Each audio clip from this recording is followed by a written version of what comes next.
এটা কি প্রমাণ করে? আমরা কোন রাজত্বে আছি? এর নাম কি শাসন? আমি একটা লিখেছিলাম, আমি আজকে একটা ফেসবুকে একটা স্ট্যাটাস দিয়েছিলাম এটা নিয়ে। তো আমি বলেছিলাম যে আমার কাছে মনে হয়েছে যে এরকম দুর্বল এবং মেরুদণ্ডহীন সরকার আমি এর আগে দেখিনি, যাদের কোনো অ্যাকশন নেওয়া হয় না। সেখানে মানে কত লোক যে কত ধরনের মন্তব্য করেছেন। আসসালামু আলাইকুম প্রিয় দর্শক, আপনারা এরই মধ্যে হয়তো সবাই জানেন যে আজকে সকালে ঢাকা রিপোর্টার্স ইউনিটিতে একটা অঘটন ঘটেছে। অঘটনটা এই ধরনের, মঞ্চ ৭১ নামে একটা সংগঠন, যে সংগঠনটা আরও প্রায় দিন ২০ আগে আত্মপ্রকাশ করেছে কতিপয় মুক্তিযোদ্ধাদের সমন্বয়ে, বেশ কয়েকজন বেশ সুনামখ্যাত মুক্তিযোদ্ধা, ওনারা মিলে একটা সংগঠন করেছেন, নাম হলো মঞ্চ ৭১। সেই সংগঠনের ব্যানারে আজকে একটা গোল টেবিল বৈঠকের আয়োজন করা হয়েছিল এবং সেই গোল টেবিল বৈঠকের আয়োজনের মূল প্রতিপাদ্য বিষয় ছিল, আলোচনার বিষয় ছিল আমাদের সংবিধান কেমন হবে, সংবিধানটা নিয়ে কি হচ্ছে এবং আমাদের সংবিধানের প্রকৃত মানে দৃষ্টিভঙ্গিটা কী হওয়া উচিত, এইগুলো নিয়ে আলোচনা। সেই আলোচনার প্রধান অতিথি হিসেবে নাম লেখা ছিল ডক্টর কামাল হোসেনের, এবং জেডাই খান পান্না আইনজীবী, উনি ছিলেন এই অনুষ্ঠানের সভাপতিত্ব করার কথা ছিল। ঢাকা ইউনিভার্সিটি আইন বিভাগের অধ্যাপক হাফিজুর রহমান কার্জন সেখানে গিয়েছিলেন, বেশ কয়েকজন সাংবাদিক গিয়েছিলেন এবং বেশ কয়েকজন মুক্তিযোদ্ধাও গিয়েছিলেন, যারা নাকি খেতাবপ্রাপ্ত মুক্তিযোদ্ধা, এমন কিছু লোক সেখানে ছিলেন। কিন্তু সেই অনুষ্ঠানটা এক পর্যায়ে ভণ্ডুল হয়ে যায়। কিছু লোক সেখানে ঢুকে পড়ে এবং ঢুকে পড়ে তারা সেই ওখানে তারা উল্টাপাল্টা স্লোগান দিতে থাকে। ও ওখানে আরেকজন মুক্তিযোদ্ধা ছিলেন, মুক্তিযুদ্ধের সংগঠক ছিলেন মিস্টার লতিফ সিদ্দিকী। উনিও খুবই বড় একজন মুক্তিযুদ্ধের সংগঠক, কিন্তু ওনার আরেকটা পরিচয় আছে। আরেকটা পরিচয় হলো উনি একসময় আওয়ামী লীগের সভাপতিমণ্ডলীর সদস্য ছিলেন এবং একসময় উনি সরকারের একজন গুরুত্বপূর্ণ মন্ত্রীও ছিলেন। কিন্তু ২০১৮ সময়ে তারও আগে ওনার সঙ্গে আওয়ামী লীগ সরকারের মানে শেখ হাসিনার সম্পর্ক খারাপ হয়ে যায়। অবনতি হতে হতে এমন এক পর্যায়ে পৌঁছে যে ওনাকে জেলে পর্যন্ত যেতে হয়। মানে উনি এমপি ছিলেন, ওনার মন্ত্রী ছিলেন, ৪ শাখা সত্ত্ব মন্ত্রিত্ব থেকে বাদ দিয়ে দেওয়া হয়, তাকে দল থেকে বাদ দিয়ে দেওয়া হয় এবং তাকে জেলেও ঢোকানো হয়। তারপরে উনি আওয়ামী লীগ থেকে সরে যান। তারপরে ওনার এলাকায় উপনির্বাচন হয়, সেখানে বিকল্প একজন লোককে আওয়ামী লীগের প্রার্থী করে তাকে জিতিয়ে আনা হয়, ওনাকে হারিয়ে দেওয়া হয়। উনি যখন স্বতন্ত্র প্রার্থী ছিলেন, উনি এরপর থেকে আওয়ামী লীগের রাজনীতির সঙ্গে মোটেই জড়িত ছিলেন না। এক পর্যায়ে উনি রাজনীতি থেকে ঘোষণা দিয়ে অবসর নিয়েছিলেন টাঙ্গাইলে। এর লতিফ সিদ্দিকী সাহেব উনিও এই মিটিংয়ে ছিলেন, যেহেতু মুক্তিযোদ্ধাদের মিটিং উনি ছিলেন। সেখানে কিছু লোক যে স্লোগান দিয়ে এটা আওয়ামী লীগের দোসরদের মিটিং হচ্ছে, স্বৈরাচারের দোসরদের মিটিং হচ্ছে, এবং আমি যে ভিডিওগুলো দেখলাম এই ভিডিওগুলো হয়তো দেখা যায় না। একটা ভিডিও দেখলাম লতিফ সিদ্দিকীর পাশে দাঁড়িয়ে একজন লোক স্লোগান দিচ্ছে, লতিফ সিদ্দিকীর 2 গালে জুতা মারো তালে তালে বলছে, ওনাকে উঠতে দেওয়া হচ্ছে না, বসেন আপনি, যেতে পারবেন না, এগুলো। হাফিজুর রহমান কার্জনকে দেখলাম, উনি ঢাকা ইউনিভার্সিটির আইন বিভাগের অধ্যাপক, উনি দেখলাম চিৎকার করে বলছেন আপনারা গায়ে হাত তুলছেন কেন? তার মানে কেউ ওনার গায়ে হাত তুলেছিল।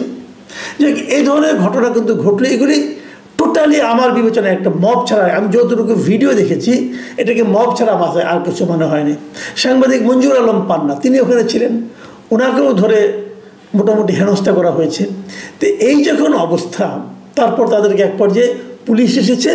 পুলিশ এসে যারা মব সৃষ্টি করেছে তাদেরকে নয়, এই লোকগুলিকে আটক করে থানায় নিয়ে গেছে, রমনা থানায় প্রথমে, তারপর সেখান থেকে ডিবি কার্যালয়ে নেওয়া হয়েছে।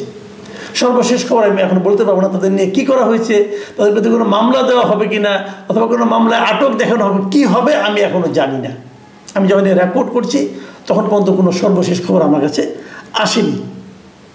কিন্তু এই প্রত্যেকটা লোক, এদের অপরাধটা কি বলা হচ্ছে, যারা মব করে তারা পরে দেখলাম সাংবাদিক তারা বলছে, আমরা জানতে পেরেছি যে এখানে আওয়ামী লীগের পুনর্বাসনের চেষ্টা করা হচ্ছে, আওয়ামী লীগকে এই ব্যানারে আবার পুনরুজ্জীবিত করা হচ্ছে। কিন্তু এখানে আওয়ামী লীগের কে ছিল আমি এখনও বুঝতে পারলাম না।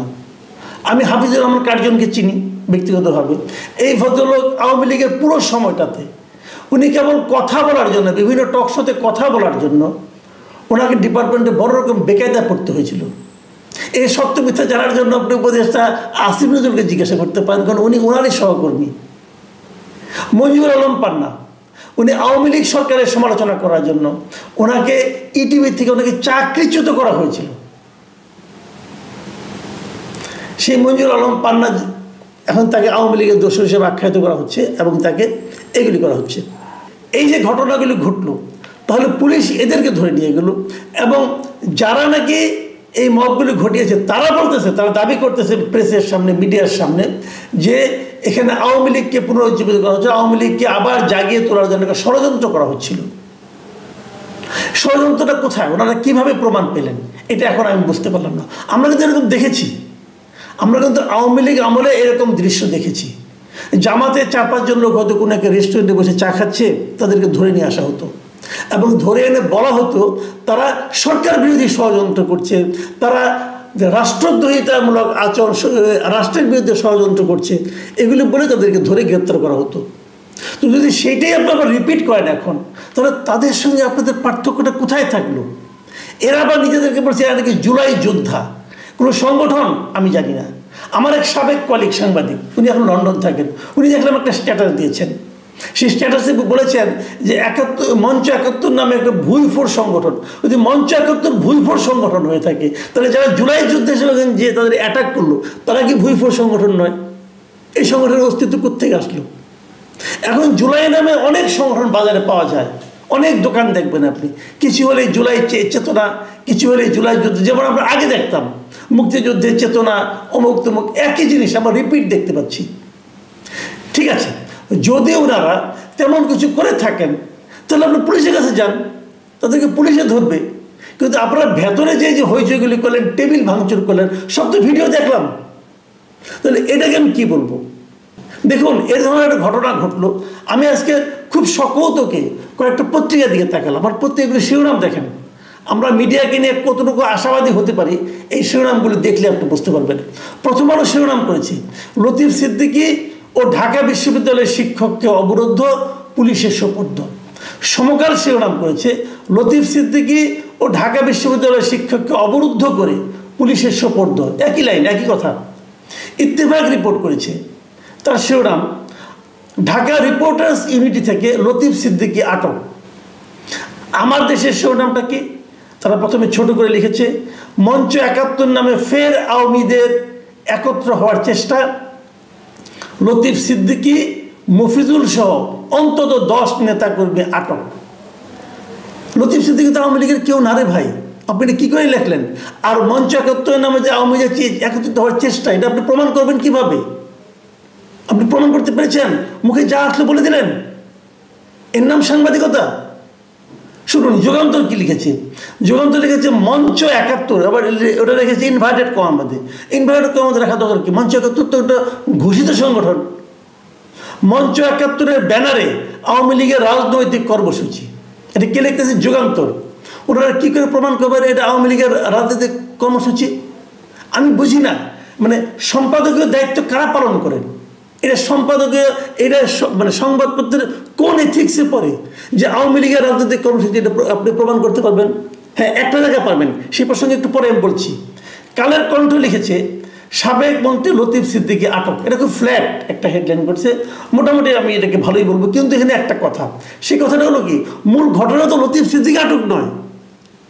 ওখানে একটা মব হলো, একটা গোল টেবিল বৈঠককে করে আপনি ধ্বংস করে দিলেন, ওটা নিয়ে কোনো আলোচনা নেই, ওটা কোনো শিরোনাম নেই, ওটা মূল নিউজ না। আজকের পত্রিকা শিরোনাম করেছে, লতিফ সিদ্দিকী ও অধ্যাপক হাফিজুর সহ ডিআরইউর অনুষ্ঠান থেকে আটক 11 জন ডিবি হেফাজতে। মানে যাদের আটক করা হয়েছে ওদের ডিবি হেফাজতে নেওয়া হয়েছে। এই যে বিষয়গুলো হয়েছে, দেখুন আমি আজকের পত্রিকা থেকে একটু মানে নিউজের প্রথম কয়েকটা লাইন পড়তে চাই। শুনুন কী লিখেছে তারা। রাজধানীতে মব সৃষ্টি করে মুক্তিযুদ্ধ ও সংবিধান বিষয়ে একটি আলোচনা সভা পণ্ড করা হয়েছে। ওনারা কিন্তু পণ্ড বিষয়টি আগে এনেছেন।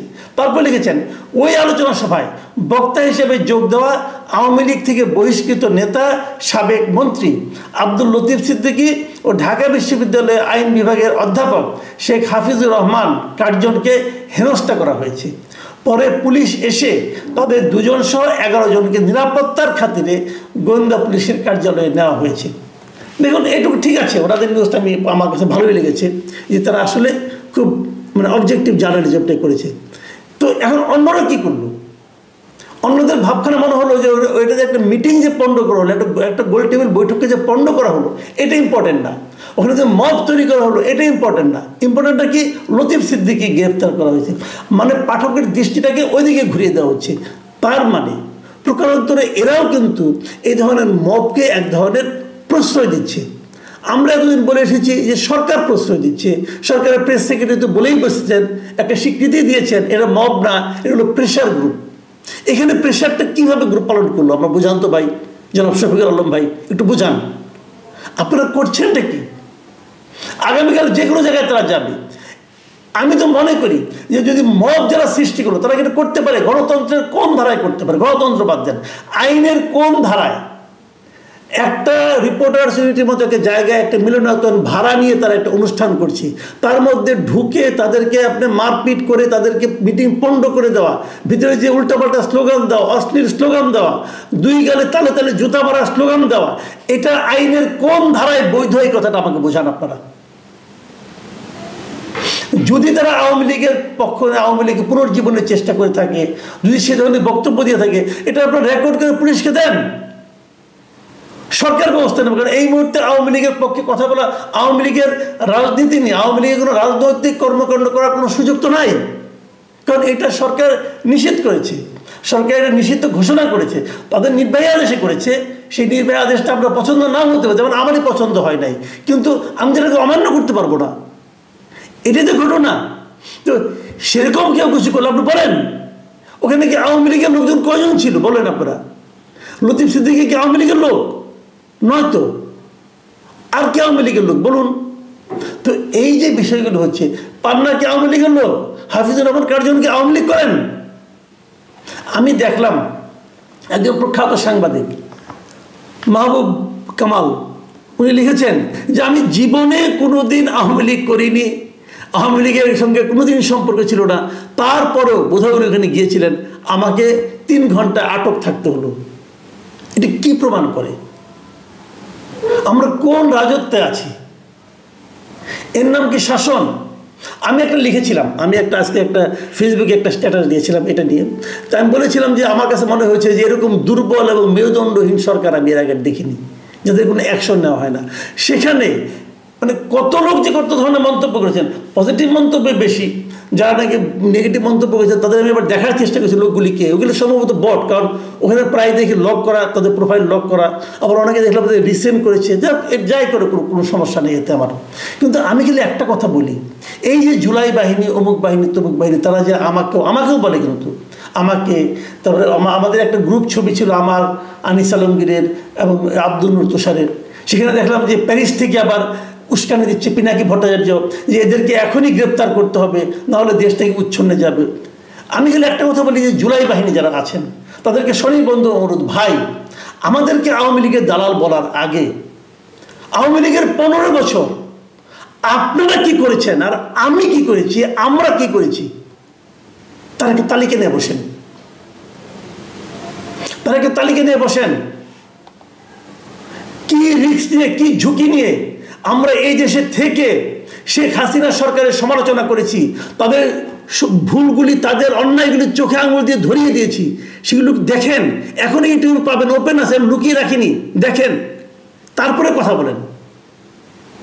জীবনে একদিনও আওয়ামী লীগ না করার পরে, বুড়ো হয়ে গেছি ভাই, একদিনও আওয়ামী লীগ না করার পরে যদি আপনাকে বলেন যে স্বৈরাচারের দোসর আর আপনারা সব হয়ে গেলেন জুলাই আন্দোলনকারী, আপনারা দেশ স্বাধীন করে বলেছেন,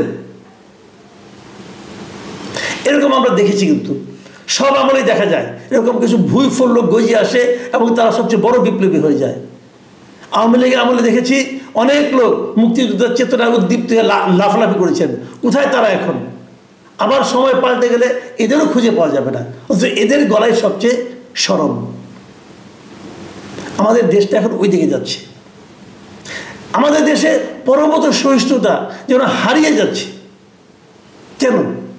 আপনি একজনকে বলতে দেন মুক্তিযোদ্ধারা তাদের বয়স কত, সব বয়স এক, দেখলাম একজন বয়স্ক মুক্তিযোদ্ধা তার গলা মধ্যে চাপা দিয়ে একটা ইয়াং ছেলে গলা চাপা দিয়ে ধরেছে। এই দৃশ্য দেখতে হবে আমাদের এই স্বাধীন দেশে। ওরা মুক্তিযোদ্ধা, ওরা জুলাই আন্দোলনকারী, এই লোকগুলো। এরপরেও যদি সরকার এই সমস্ত ব্যাপারে ব্যবস্থা না নেয় তাহলে এই সরকারের ব্যাপারে আমাদের হতাশা কিন্তু বাড়বে। আর একটা কথা বলি, এই দৃশ্য কিন্তু সারা দুনিয়াতে ছড়িয়ে পড়েছে। সরকারের ইমেজটা কোথায় যে ঠেকেছে, সরকারের ইমেজ রক্ষার জন্য ওই শফিকুল আলম সাহেব কী বলেন তার উপর সরকারের ইমেজ নষ্ট হবে না, দুনিয়ার মানুষ কি বলে তার উপর সরকারের ইমেজ নির্ভর করবে। প্রিয় দর্শক, এখন এ পর্যন্তই। আল্লাহ হাফেজ।